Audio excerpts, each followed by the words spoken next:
की भेंट कर देगा। जिस समय मछली का पेट फाड़ा जाएगा, उस समय कामदेव, जिसका नाम उस समय प्रद्युम्न प्रसिद्ध होगा, प्रकट होकर रति के पास गुप्त रूप से रहेगा। तदुपरांत वह बालक उस असुर को मारकर यहाँ चला आएगा। इतना कहकर शिव जी सबके देखते देखते अंतर ध्यान हो गए। फिर देवताओं ने भी रति को इंद्र के साथ कर दिया और अपने अपने स्थान को चले गए। हे नारद, कामदेव का चरित्र तुमसे कहा, अब तुम गिरिजा का वृतांत सुनो। यदि आप भी गिरिजा के बारे में जानना चाहते हैं कि उसने क्या किया, तो हमारे साथ बने रहिए। आखिर किसने डराया गिरिजा को? ब्रह्मा जी ने कहा, हे नारद, जिस समय गिरिजा ने कामदेव को जलते हुए देखा, उस समय वे भयभीत हो वहां से भागकर अपने घर जा पहुंचे। इस दशा को देखकर माता पिता शीघ्र ही गिरिजा के समीप जा पहुंचे। उस समय हिमाचल के संपूर्ण नगर में भी खलबली मच गई। जब गिरिजा को कुछ चैतन्यता प्राप्त हुई, तब उनकी माता ने इस प्रकार पूछा, हे पुत्री, तुझे इस प्रकार किसने भयभीत किया है, जो तू लंबी लंबी श्वासें ले रही है? तब गिरिजा ने जो कुछ दृश्य देखा था वह सब विस्तार पूर्वक कह सुनाया। उसे सुनकर माता पिता ने गिरिजा को बहुत सांत्वना दी। हे नारद, कुछ समय बाद तुम गिरिजा के समीप पहुंचे। तब गिरिजा ने अत्यंत लज्जित होकर तुमसे यह कहा कि आप मुझे ऐसा उपाय बताएं जिससे मुझे शिव जी की प्राप्ति हो। यह सुनकर तुमने उत्तर दिया, हे गिरिजे, शिव जी केवल तपस्या के वशीभूत रहते हैं। यदि तुम उन्हें अपने प्रतिरूप में प्राप्त करना चाहती हो, तो वन में जाकर कठिन तपस्या करो। शिव जी तपस्या के वशीभूत होकर सब लोगों का पालन करते हैं और उसी के बल पर सबका संहार भी करते हैं। तपस्या के बल पर ही शेषनाग पृथ्वी को अपने मस्तक पर धारण किए हुए है और तपस्या के द्वारा ही देवता संपूर्ण वस्तुओं को प्राप्त करते हैं। यह सुनकर गिरिजा ने उत्तर दिया, हे मुनिराज, आपका कथन सत्य है, परंतु गुरु के बिना किसी को सच्चे ज्ञान की प्राप्ति नहीं होती। आप मुझे अपने शिष्य बनाकर तपस्या की विधि बताइए। ब्रह्मा, विष्णु तथा शिव जी गुरु के बिना भक्तिहीन हो जाते हैं। आप मेरे गुरु बनना स्वीकार करें। हे नारद, यह सुनकर तुमने शिव जी का ध्यान किया और गिरिजा को अपने शिष्य बनाकर पंचाक्षर मंत्र का उपदेश दिया। उसके बाद तुम वहां से लौटकर मेरे पास आए और गिरिजा तुम्हारे उपदेश को पाकर अपने मन में तपस्या करने की दृढ़ इच्छा को ले सखियों सहित अपने पिता हिमाचल के समीप जा पहुंची। उस समय सखियों ने पर्वतराज हिमाचल को संबोधित करते हुए कहा, हे राजन, गिरिजा को अपने मन की अभिलाषा को कहते हुए लज्जाती है, इसलिए उनकी ओर से हम आपसे यह प्रार्थना करती हैं कि आप गिरिजा को तपस्या करने की निमित्त वन में जाने की आज्ञा दे, जिससे वे शिव जी को प्राप्त करने के लिए तप करें। सखियों की यह बात सुनकर हिमाचल अत्यंत प्रसन्न हुए और उन्होंने इस प्रार्थना को स्वीकार करते हुए गिरिजा को तपस्या के निमित्त वन में जाने की आज्ञा दे दी। उसके बाद गिरिजा अपने सखियों को साथ लेकर अपनी माता के पास पहुंची और उनसे भी यही प्रार्थना की। मैंने जब इस समाचार को सुना तो उन्हें अत्यंत चिंता हुई। उन्होंने अत्यंत उदास होकर गिरिजा से यह कहा, हे पुत्री, तुम घर में ही रहकर तपस्या करो। माता पिता के घर को किसी तीर्थ अथवा देवालय से कम नहीं समझना चाहिए। तुम इस प्रकार कष्ट सहन करना उचित नहीं है। तुम यही तपस्या करो। हे नारद, मैना की बात सुनकर गिरिजा ने उत्तर दिया, हे माता, शिव जी केवल तपस्या में ही वश में हैं। बिना तपस्या किए कोई फल प्राप्त नहीं हो सकता। संसार में जिसने जो वस्तु पाई है वह सब तपस्या का ही फल है। तपस्या करने से अत्यंत सुख प्राप्त होता है, इसलिए तुम मुझे तपस्या करने से मत रोको। यह सुनकर मैना बोली, हे पुत्री, मेरे 100 पुत्र हैं, परंतु तुम उनमें मुझे सबसे अधिक प्रिय हो। मैं चाहती तो यूं हूँ कि तुम मेरी आंखों से दूर मत जाओ और यही रहो। तुम जो चाहोगे मैं वही करूंगी, मैं जो मांगोगी वही दूंगी। गिरिजा ने कहा, हे माता, जब तक मैं तपस्या नहीं करूंगी तब तक शिव जी मेरे साथ विवाह नहीं करेंगे और तपस्या केवल वन में हो सकती है, क्योंकि घर अहंकार, मूर्खता, दुख एवं चिंतक प्रदान करने वाला होता है। यदि घर बैठकर तपस्या हो सकती तो मुनि तथा राजा लोग वन में कभी न जाएं। यह सुनकर मैना ने फिर चिंतित होते हुए कहा, गिरिजा, वन में सिंह, हाथी, अनेक हिंसक जीव घूमते रहते हैं। तुमने उन्हें कभी देखा भी नहीं, फिर भला तुम उनके बीच किस प्रकार रह सकोगी? गिरिजा ने उत्तर दिया, हे माता, बिना कष्ट उठाए संसार में किसी वस्तु अथवा मनोरथ की प्राप्ति नहीं होती। मेरा यह निश्चित मत है कि शिव जी अपने भक्त की घर तथा बाहर सब जगह रक्षा करते हैं। गिरिजा के मुख से इन शब्दों को सुनकर मैना ने उसके मन शिवजी की ओर से हटाने यह बात कही, हे गिरिजा, शिवजी भांग, धतूरा, विष आदि मादक वस्तुओं का सेवन करते हैं। वे नग्न शरीर, अशुभ वेशधारी तथा दरिद्री हैं। भले यह तो बताओ कि उनकी भक्ति करने में तुम्हें क्या प्राप्त हो सकेगा? हे नारद, माता की यह बात सुनकर गिरिजा ने उत्तर दिया, हे माता, ब्रह्मा, विष्णु आदि देवता तथा समस्त ऋषि मुनि शिव जी की सेवा करते हैं। वे आदि पुरुष तथा सबके स्वामी हैं। मेरे हृदय में भी उन्हीं का निवास हो गया है।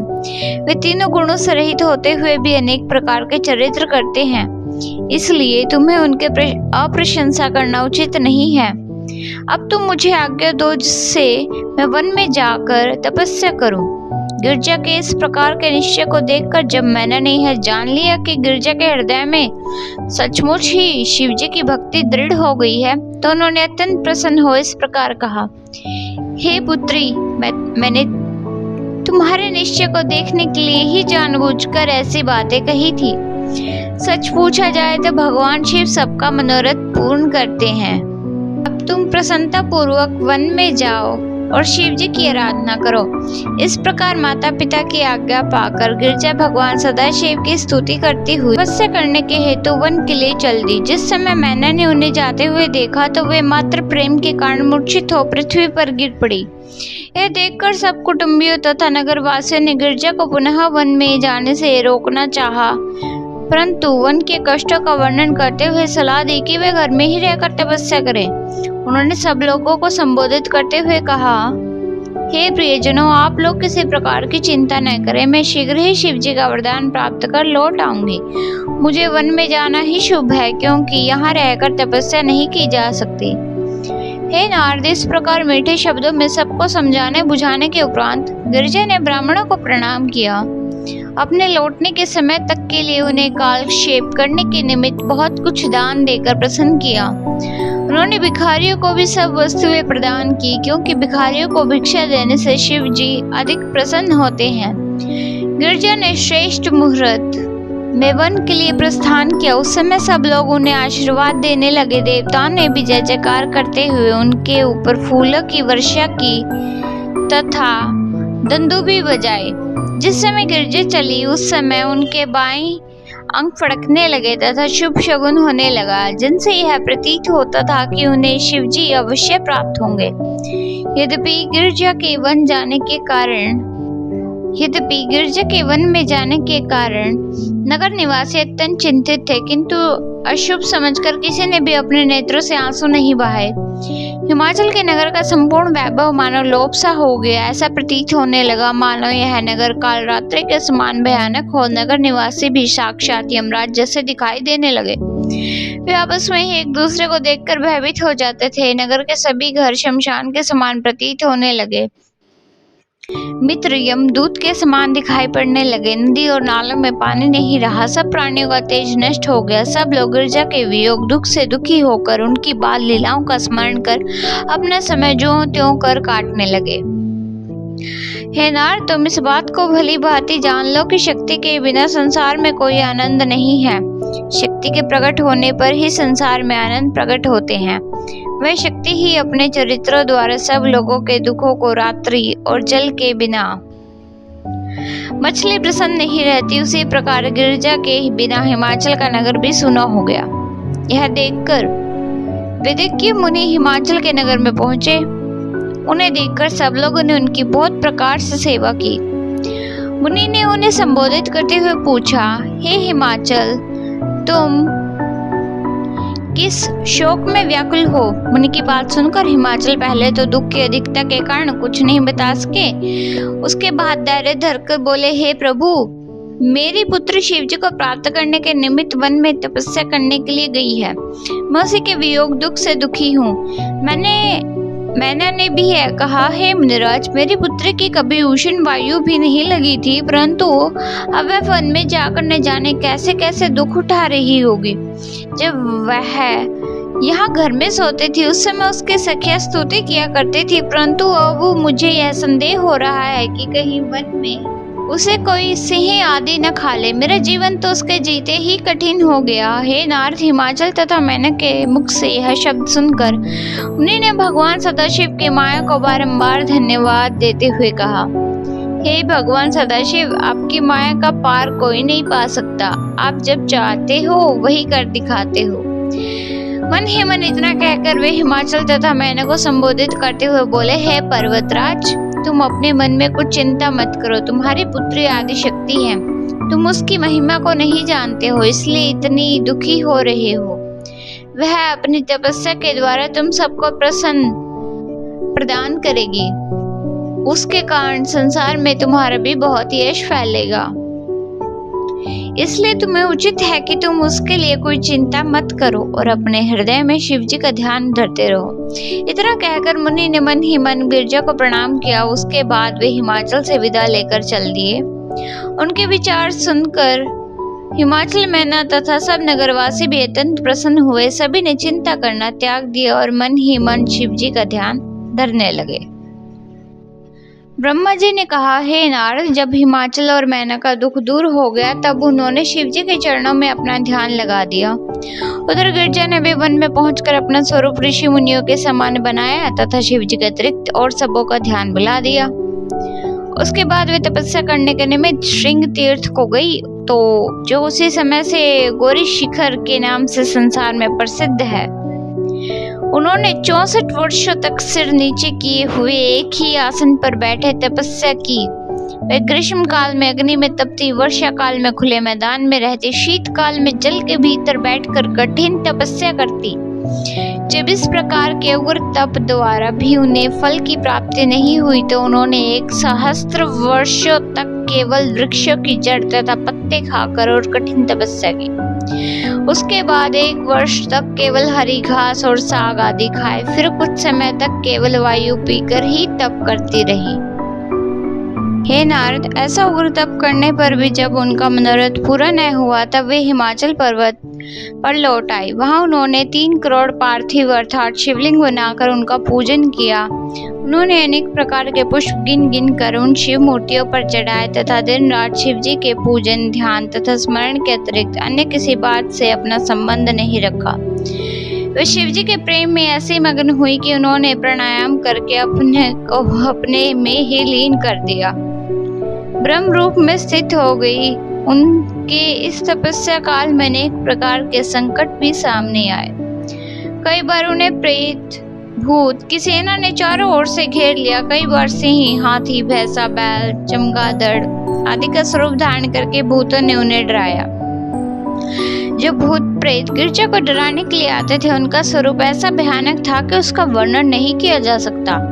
उनमें से अनेक के केवल एक ही आंख थी, कोई अंधा था, किसी के सहस्त्रों नेत्र, कोई नाचता था, कोई दौड़ता था, कोई मार मार शब्द का उच्चारण करता, कोई गिरजा को मारने की चेष्टा करता, कोई मैना का स्वरूप धारण कर ये कहता, हे गिरजा, तुम्हारे पति ने तुम्हारे वियोग में खाना पीना छोड़ दिया है, वे मृत्यु को प्राप्त होने वाले हैं, तुम घर चलकर उनकी रक्षा करो। इस प्रकार भूत प्रेतों ने गिरजा का तप भंग करने के लिए अनेक छल किए, परंतु गिरजा का ध्यान पल भर को भी विचलित न हुआ। वे दूने उत्साह से शिव जी के चरणों में अपना मन लगाए रही। तब गिरजा के तेज से भयभीत होकर बहुत से भूत भाग गए। जो बचे उनमें से कोई भस्म हो गया तो कोई किसी नदी में डूबकर मर गया। इस प्रकार गिरजा के ध्यान को भंग करने में वे सब के सब असमर्थ रहे। हे नारद, जिस स्थान पर गिरजा तपस्या कर रही थी वह स्थान कैलाश पर्वत के समान ही सुंदर हो गया। वहां के निवासियों को ऐसा ज्ञान प्राप्त हुआ कि वे संसार की माया को भुलाकर ब्रह्म ज्ञानी हो गए। उस स्थान पर सिंह गायों के साथ खेला करते थे, बिल्ली चूहों से प्यार करती थी। यदि किसी प्राणी को किसी प्रकार का कष्ट होता था तो दूसरे प्राणी उसके दुख को दूर करने की स्वयं चेष्टा करने लगता था। उस स्थान पर पारस्परिक वैर विरोध का कहीं नाम भी न रहा। वहाँ के तालाब, नदी और नाले जल से परिपूर्ण हो बहते रहते।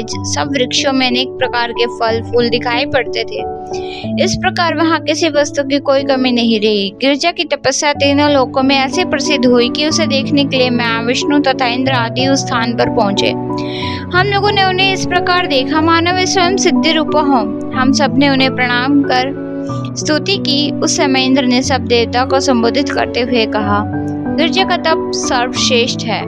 तीनों लोकों में किसी भी प्राणी ने ऐसी कठिन तपस्या नहीं की। गिरजा को तथा गिरजा के माता पिता को सहस्त्रों धन्यवाद है। हे नारद, इस प्रकार गिरजा की स्तुति प्रशंसा करने के उपरांत हम सब लोग कैलाश पर्वत पर शिव जी के समीप पहुंचे। वह कैलाश पर्वत इतना सुंदर है कि वहाँ 6 ऋतुएं हर समय विद्यमान रहती हैं। वहाँ कलकल नीनादिनी गंगा जी की धारा अत्यंत प्रसन्नता प्रदान करती है। वहाँ किसी प्रकार का दुख नहीं है। सब और ऋषि मुनि लोग बैठे हुए भगवान सदाशिव का ध्यान धरते रहते हैं। कहीं पर सिद्ध जन तपस्या करते हैं, कहीं किन्नर गीत गाते हैं। कैलाश के उस आनंद को देखते हुए जब सब हम लोग शिव जी के समीप पहुंचे तो उन्होंने हमें योग स्थित शरीर धारण किए अपना दर्शन दिया। शिव जी के स्वरूप को देख हमें ऐसे प्रसन्नता हुई कि उसका वर्णन नहीं किया जा सकता। उनके ललाट पर चंद्रमा विराजमान था तथा जटाओं से गंगा जी बह रही थी। वे अपने मस्तक पर त्रिपुंड लगाए हुए थे तथा कानों में सर्पों के कुंडल पहने हुए थे। शिव जी के उस परम सुंदर स्वरूप को देखकर हम सब लोगों ने पहले तो उन्हें दंडवत प्रणाम किया, तदुपरांत बहुत प्रकार से स्तुति एवं प्रशंसा की। तो ये थी आज की कहानी। इसके अगली कहानी जानने के लिए हमारे अगली वीडियो का इंतजार करें और ऐसे ही मजेदार कहानियां सुनने के लिए हमारे चैनल को सब्सक्राइब करें। मिलते हैं एक और नई और मजेदार रोचक कहानी के साथ।